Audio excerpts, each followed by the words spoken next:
zavedel prednosti EU-ja, ko sem šel na pot v Bosno, v Banjo Luko.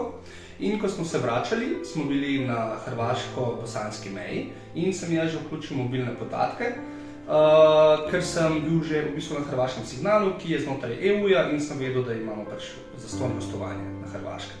No, ampak signal iz Bosne je bil v nekem trenutku močnejši kot hrvaški signal in zato mi je telefon avtomatsko preklopil na bosanski signal.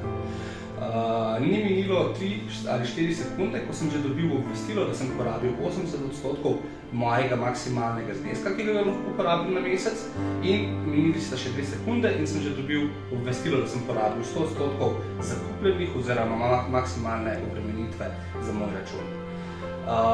Vse skupaj sem v bistvu naložil 2 sliki na Messengerju in zato sem na konec meseca moral plačati 60 €, ki je bil pač moj maksimalni znesek, ki sem ga imel nastavljenega. To je bil eden izmed prvih dogodkov, ko sem se zavedel, kako je, da živimo v skupnosti, kot je Evropska unija, kjer imamo take stvari urejene.